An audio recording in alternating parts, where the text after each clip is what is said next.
Estamos de volta com o programa de Carrinho e vamos agora para a entrevista da semana.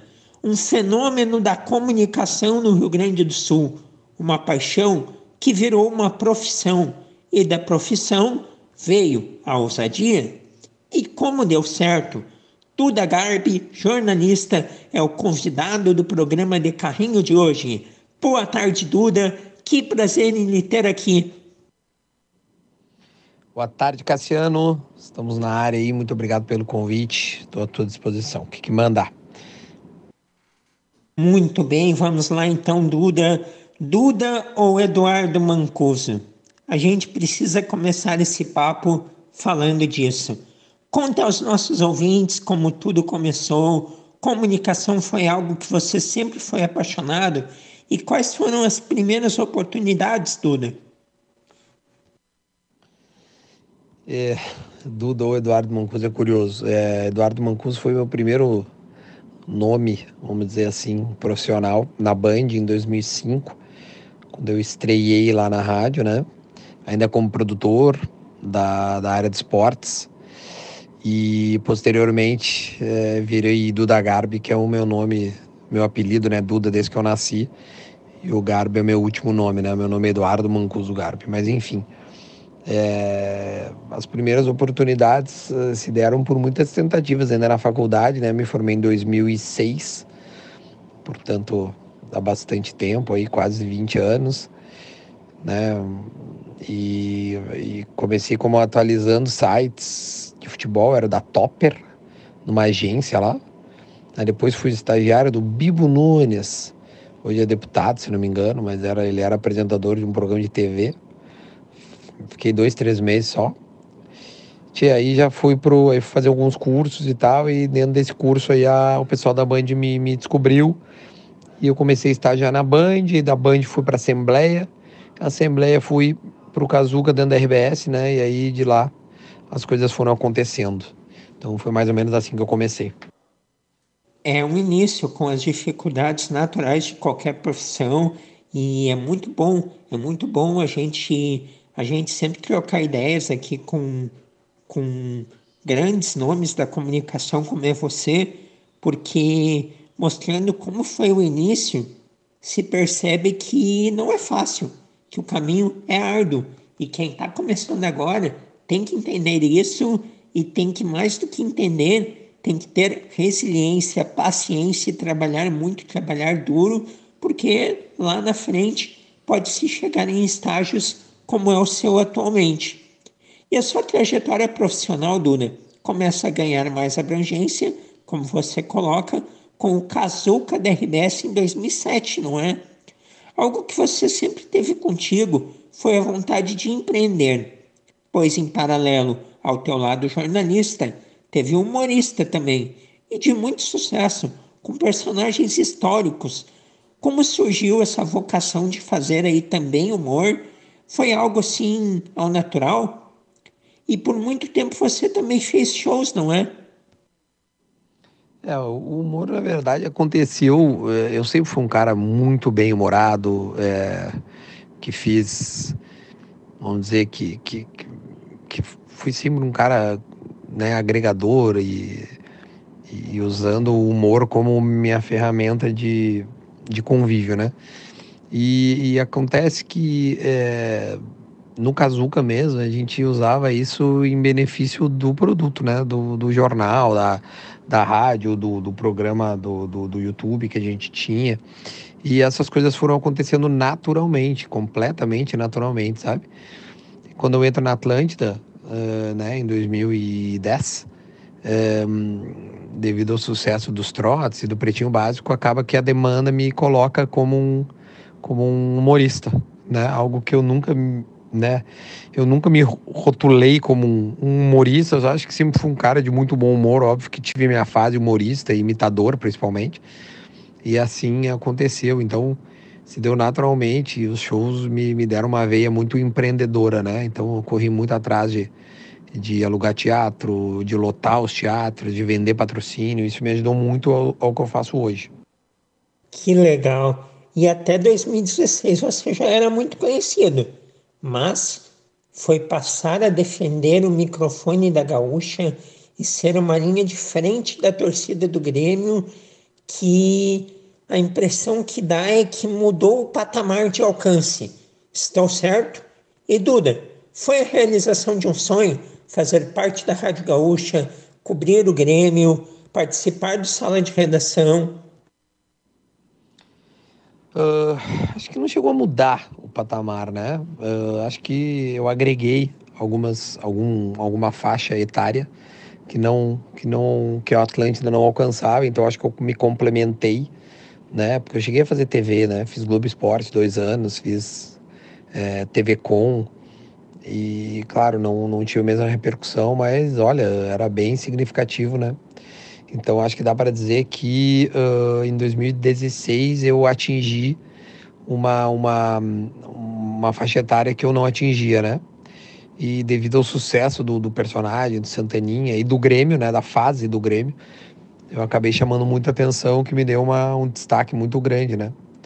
E, claro, e aí vai do profissional aproveitar a fase ou não, né? Com certeza, e você aproveitou muito bem. E como a gente falou no início da entrevista, a tua vida ela é feita de estar sempre se desafiando. E há 2 anos, certamente, você teve que tomar a decisão profissional mais difícil da tua vida. Conta sobre ela. O que as pessoas ao teu redor te disseram por você querer sair da RBS e olhando 2 anos depois, como tu enxerga aquela decisão? A minha decisão de sair da RBS se deu muito pela minha infelicidade que eu vivia no momento, né? Eu tava muito triste e era estranho, porque um cara muito bem-humorado e realizado, assim, se sentir, né, para baixo, e aquilo me tocou muito. Alguma coisa estava acontecendo comigo, eu demorei um pouco para entender o que era, né? E lamento muito que as pessoas que estavam naquele momento, né, coordenando o grupo, não entenderam o momento que a comunicação estava vivendo.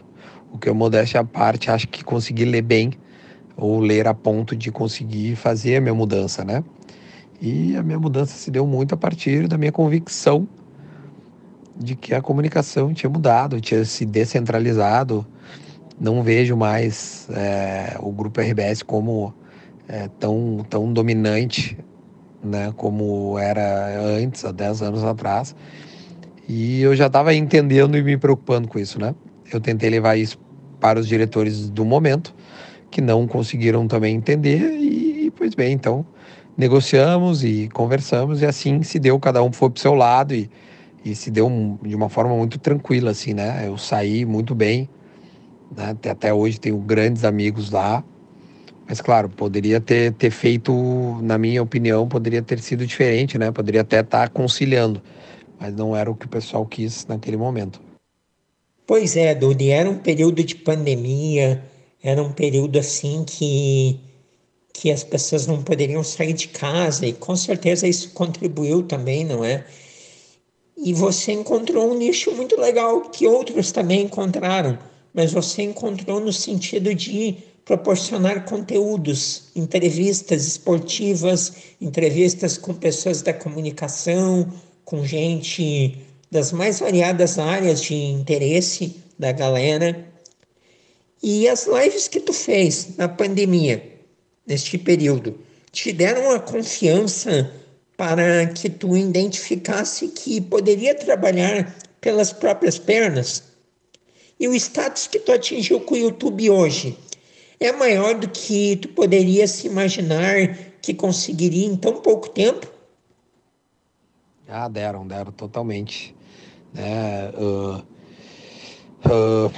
As lives, cara, aquilo ali foi o que me deu o gatilho para ter certeza do que eu poderia fazer como conteúdo, né?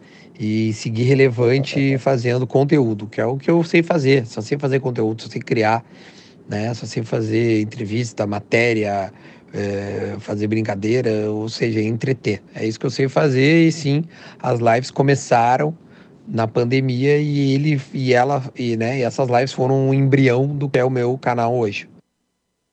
E era uma melhor que a outra, Duda.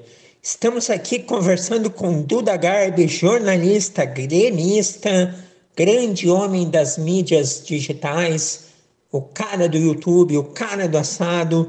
E Duda, o jornalismo independente é um nicho que há algum tempo já é realidade. Quais as dicas que tu dá para quem está começando? Cara, eu acho que tem muita gente posterior a mim que tem feito grande trabalho como jornalista independente. Acho que a principal dica, assim, né? Eu acho que é identificar o seu público, saber para quem você está trabalhando, para quem você está criando esse conteúdo, né? Eu como jornalista, eu primo muito pela responsabilidade de informação, de respeito, de comentário. Eu não sou o estilo que passa por cima do outro, né? Então eu tenho muita empatia, né? Depois de ter jogado São José, isso me deu uma empatia muito grande. Então eu acho que são algumas coisas, premissas básicas para se começar. Agora, pensando, eu acho que realmente tem que ser criativo. É bem difícil, sabe, hoje em dia tu criar, porque acho que tá tudo muito parecido. Cria um canal no YouTube, sai gravando. Então eu acho que realmente tem que tentar ter um diferencial aí. E aí vai de cada um ser criativo. Pois é, essa questão do respeito, estar acima de tudo, eu concordo e dou força e também busco sempre nos meus espaços, aqui no programa, com todo mundo que a gente conversa, colocar em primeiro lugar. E tu sabe, Duda, que algumas pessoas por vezes citam que tu faz um estilo mais light com os teus convidados e evita certos temas que gerem constrangimento para eles. Essa é até uma boa oportunidade de explicar aos ouvintes, pois isso tem a ver com a tua proposta, não é? Se extrai muito mais de um convidado, deixando o clima leve do que pesado. Você concorda? E as pessoas citam, te confesso que assim já não citam mais tanto, porque já entenderam como funciona, né? Eu sempre respondo assim, se quer polêmica, liga na rádio. Aqui tu não vai ver polêmica, tu não vai ver discussão, tu não vai ver debate. O assado não é um lugar de debate. O assado nada mais é do que uma câmera ligada dentro de um churrasco, né? As pessoas discutem churrasco, olha, por vezes discutem, né? Mas são dois amigos que se dão bem, podem divergir em temas, mas não vão discutir, não vão a vias de fato, não vão levantar a voz. Não é, o assado não faz isso, né? Quem quer buscar isso que vai em debates aí de rádios e outros programas, né? No assado não vai ter isso.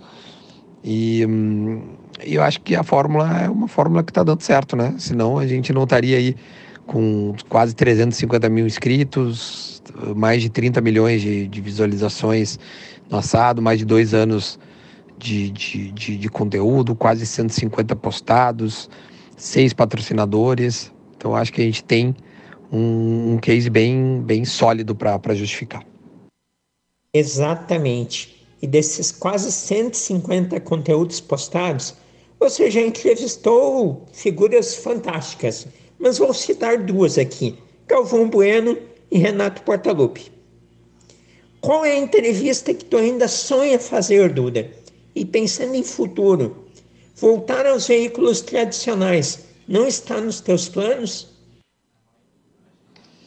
Tia, o Galvão e o Renato foram muito legais, né? Eles somando batem mais de 1 milhão, né, de visualizações, o que para um canal de nichado acho que é bastante significativo, né? Eu sonho muito fazer, obviamente, com o Luis Soares nesse momento, né? O Ronaldinho, o Neymar, o Luan, né? Eu gostaria de fazer com esses caras que eu sei que o meu público, e eu trabalho para o meu público, eles gostariam de ver, né? Assim como o meu público também gostaria de ter o D'Alessandro, mas não chega a ser um sonho, é um desejo, né? Então um dia isso vai acontecer, tomara.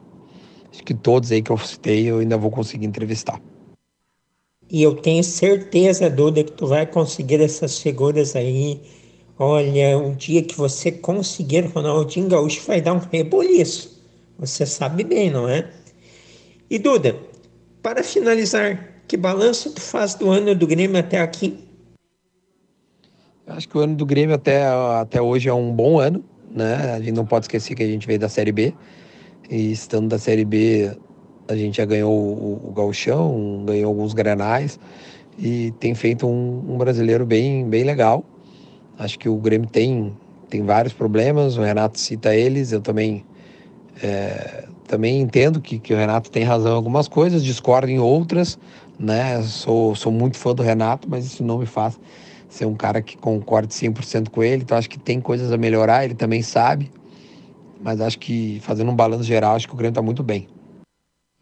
Então tá certo, Duda Garbi, Eduardo Mancuso, gremistaço, muito obrigado pela tua participação, sucesso sempre. Tive o prazer de te conhecer em 2017 pessoalmente, lá na Rádio Gaúcha. A gente se viu já algumas vezes aqui por Taquara também. Acima de tudo, tu é um cara nota mil, Duda, além de um grande profissional. Tudo de bom e até a próxima. Tia, eu que agradeço, Cassiano. Desculpa a demora aí, né? Já faz um tempo que me pede essa entrevista, então, né? Tardo, mas não falho. Então, tamo junto.